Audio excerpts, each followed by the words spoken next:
Okay, everyone, welcome and thank you for joining this information session on the York University Certificate in Family Mediation that's offered through the School of Continuing Studies. My name is Sean Woodhead, and I am the program manager for the Certificate in Family Mediation. So you'll see that I have up on the screen an artist's rendering of a building. This building is what has been approved recently by the York University Board of Governors as the new home for continuing studies programming, which of course includes this family mediation program. Since I came on board, we have undergone an extensive renewal of this program. I've hired a new instructional team, which consists of various leaders in Ontario Family Mediation. We have a new curriculum, and the program is now outcomes-based.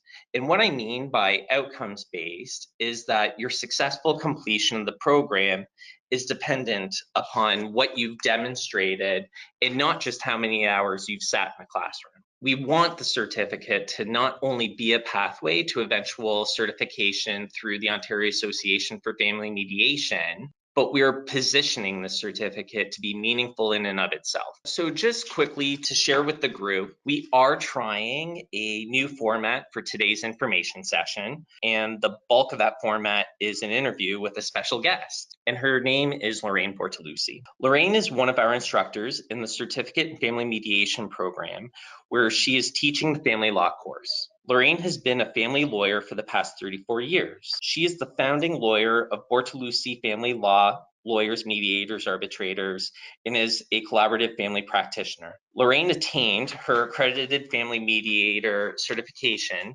through OAFM and is the OAFM's immediate past president. Lorraine is a graduate of the Harvard University Law School Mediation Workshop and has a Master of Laws specializing in alternative dispute resolution from Osgoode Hall Law School here at York. In Lorraine's spare time, she is a guest lecturer and mediation coach for law students in mediation courses at Osgoode, and also serves as a part-time deputy judge of the Small Claims Court with the Ontario Superior Court of Justice. Lorraine has also served for 6 years as a vice chair of the Province of Ontario's Workplace Safety and Insurance Appeals Tribunal, and prior to that, she served for 5 years as a member of the Province of Ontario's Licensed Appeal Tribunal. Welcome, Lorraine. Thank you, Sean. So, Lorraine, I hear different stories from some of our former students on when they realized that they wanted to help family members make good decisions that they also feel good about. So more generally, I think many of us can pinpoint a specific moment in time when we realize that a particular career or vocational path is what we should be doing, an epiphany of sorts about what we are meant to do. Did you have such a time when you realized that family mediation was meant for you? There was a moment in time that really stands out for me, Sean. I was practicing as a family law lawyer for about 15 years, and my practice developed from a general practice into the family law area. I had an affinity for helping people resolve those kinds of family issues. The moment I want to talk about is at a trial that I was having in the public court system.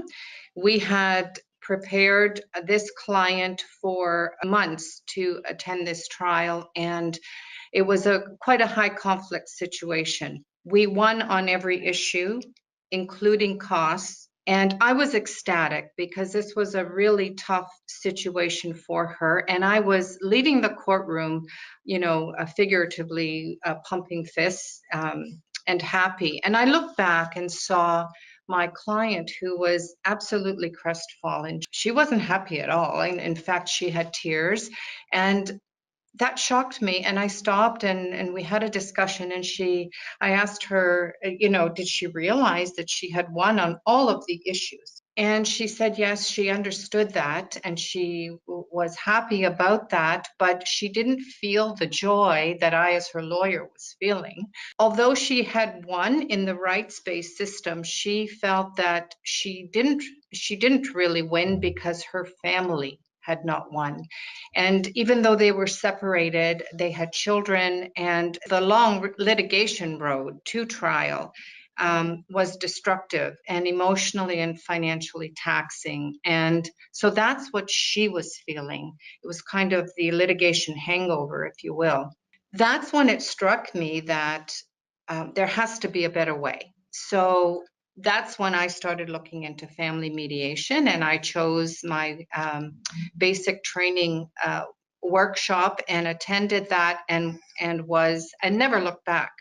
I put a lot into it, read all the materials, did all my studying and so on, attended all the classes, and I came back from that on a real high for about, honestly, 3 weeks. And I knew that I was really into something constructive. And I began incorporating those theories and skills and practices within my family law practice. And then I continued taking courses and joined the OAFM and developed a real passion for family mediation. Really interesting. It sounds like then that one moment in time where you thought that you won, but your client overall felt like they lost, that this was the catalyst for you then moving down the path of getting into family mediation and then incorporating a lot of the principles and approaches even into your family law practice as well. Absolutely, because in a rights-based system, as a lawyer trained in the adversarial system, that's the epitome. That I had achieved what we set out to do in the litigation process. We won, in quotation marks, we won, including costs. So the other person lost. And that's the nature of litigation. So when you see that your client doesn't see that as a win, that's a real aha moment, because the amount of time, effort, money, and angst that the client and the lawyer expend to get to that result is absolutely amazing. It's a destructive. I have to say, in the family law system, although maybe 1% of files that are litigated go to trial, it is just devastating. Yeah. So mediation is a more humane, constructive way of helping people find their own solutions. So the family mediation really is creating that space, that safe space where they have a trusted professional to guide them through a process that is tried and true. So following that same line of thinking, what have you found particularly enriching about your practice in family mediation? What it's done for me is it's helped me understand what I've experienced over, well, now it's 34 years of practice, but the more and more mediation that I do, the more I see how complex people and relationships are.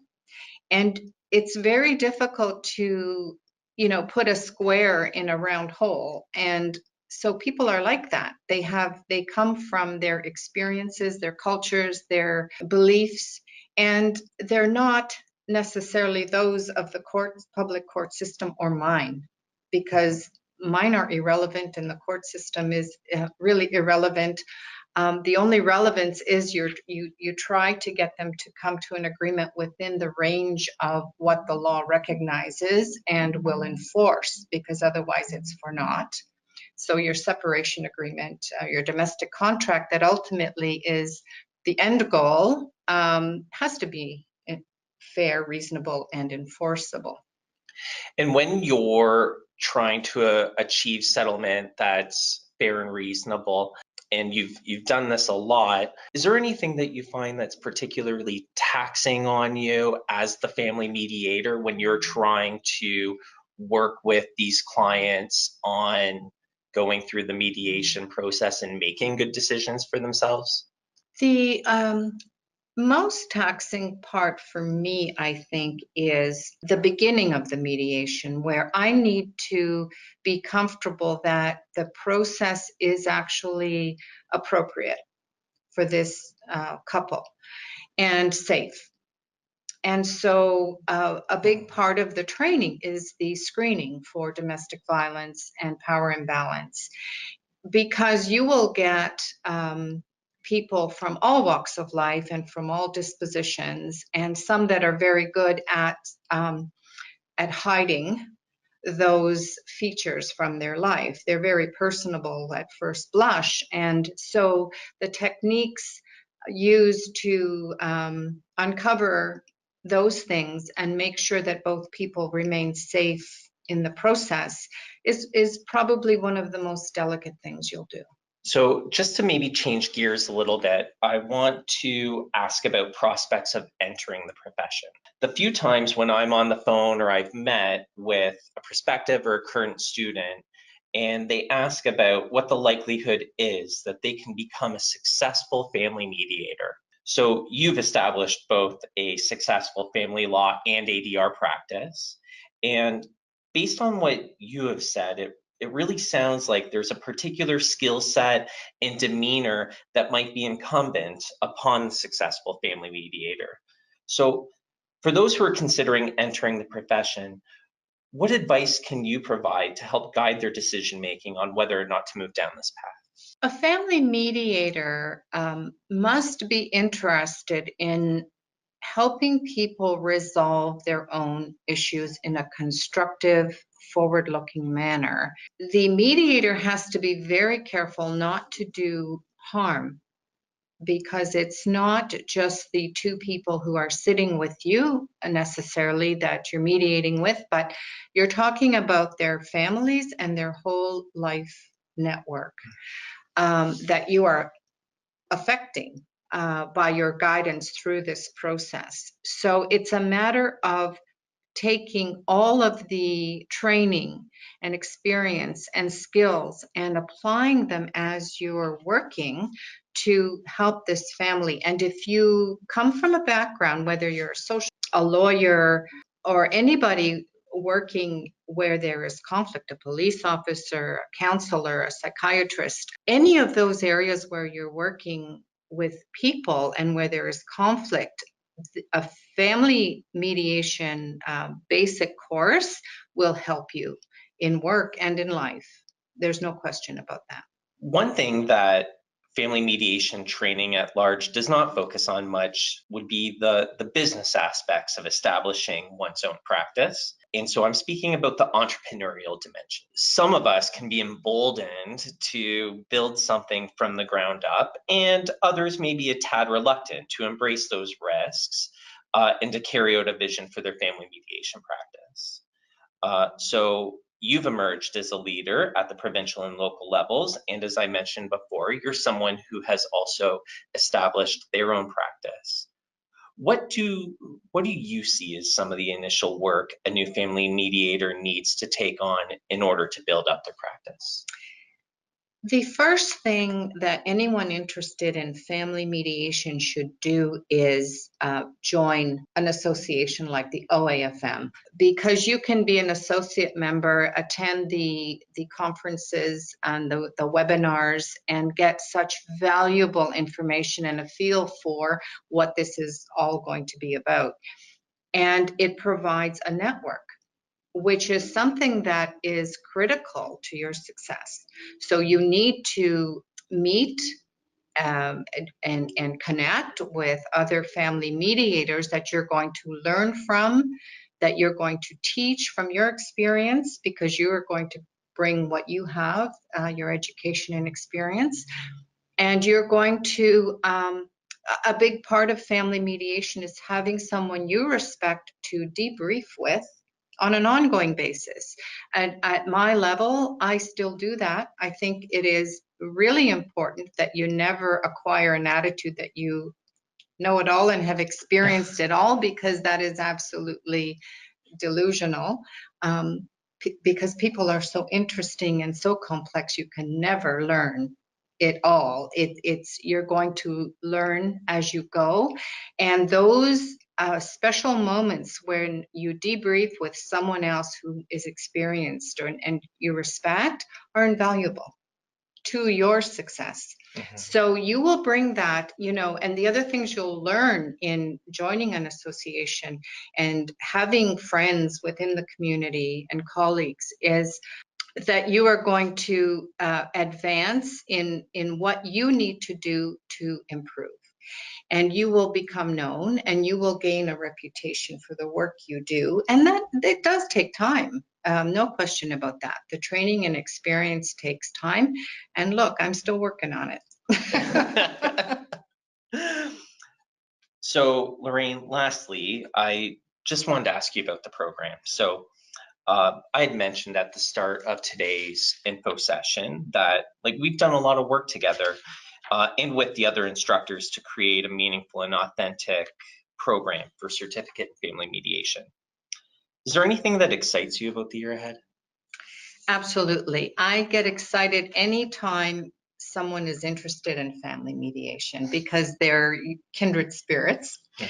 And the thing I'm excited about with the York University program, this program, is that I think there's been a selection of 4 other experts and leaders in their field, in the family mediation field. And it doesn't get much better than that. So we've got Jennifer Souser, who is a lawyer mediator and the current president of the OAFM, a fabulous family mediator who will be one of the instructors. There will be Antoinette Clark, whose reputation is second to none in the area of screening for domestic violence and power imbalance. So she's a really exciting colleague to be working with and to have in the program. Anissa Ali, who has a master's in social work and is a registered social worker and a family mediator with Ontario Legal Aid, is expert in her mediation and passionate about what she does. And Cindy Holovac-Lighthead is a family mediator counselor who will be teaching the family relations course. So it doesn't get much better than that. Yeah. And I'm excited to be part of that because I think that York University is allowing these instructors to stage one of the best programs you can take as an initial basic training for family mediation. And, students, I think, should be encouraged because when they complete this program, they will have their certificate, which will bear some gravitas, which I think is important for, opening doors to internships and to experience in the field. Wonderful. Well, thank you so much, Lorraine, for participating in this interview. And actually, I think that some of your last comments around what you think is perhaps special about this certificate program, I think that's a great segue into just a few pieces that I wanted to touch upon pretty quickly with the group here. So I think that there's a number of features for the program that makes it special. I had mentioned at the beginning of the information session about us adopting an outcomes-based curriculum. So this is a huge distinguishing feature between this and many of the other family mediation programs in Ontario. So what the outcomes-based curriculum means is that your success as students in this program is dependent upon what skills and what knowledge you have developed and actually demonstrated in the class. And what is less important is what content was given to you by the instructor. So the instructor, of course, plays a pivotal role in facilitating your learning, but it's not so much about what they have disseminated to you, it's about what you have demonstrated to the program. What this approach also does is it really does help promote your self-efficacy as a budding family mediator, and this will really help prepare you for success when you move on to completing an internship. Our instructors, they're also applying a lot of focus to the experiential learning component of this program. And that does run in tandem with that outcomes-based approach. So while some lecture style delivery is inevitable, our instructors, like Lorraine, are designing their courses to limit that didactic approach to lecturing and to try to maximize your time applying learning in various practical type activities and assignments. So while there will be some diversity to those types of activities, I do want to stress that the absolute most important one in this program, it's the role playing. Your ability to successfully demonstrate your skills and knowledge through role play is crucial for your success in internship and your entry to family mediation practice. So in consideration of that, coach to student ratios for the role plays are 1:8 or less. And as you exit the program, we do want you to feel supported. In past years, many students, they've developed professional relationships with their coaches and the instructors. Recent graduates, they've also called upon the program from time to time to support them in identifying internship opportunities and advice on how to begin establishing their professional network in the Ontario family mediation community. So I really want to stress and point out that this is a support that the program feels very strongly about, that we have to give to our students and our graduates. Our program also attempts to stay fully engaged. We are involved in the family mediation community in different capacities and activities. So that's at the system level on OAFM committees and on the OAFM board. Our team is involved in various workshops, seminars, conferences across Ontario and beyond. A last distinguishing feature is just that level and quality and diversity of experience that the instructional team has as a team.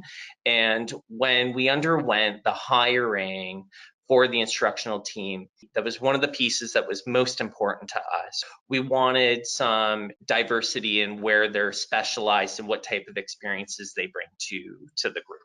So just quickly to do a cursory overview on a few remaining program items that I'm sure are important to all of you.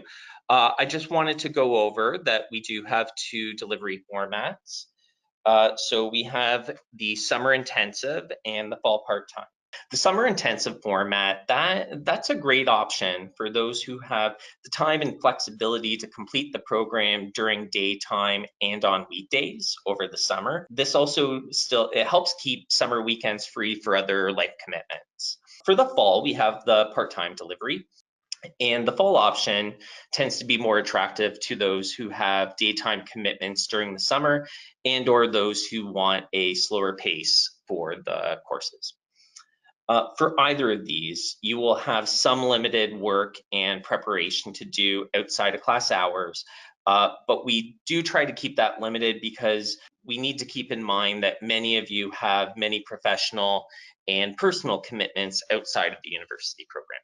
So for those of you coming into the program, you should ensure that you have either a baccalaureate degree or a relevant college diploma. And also those incoming students should also have human services experience. OAFM defines what human services experience is.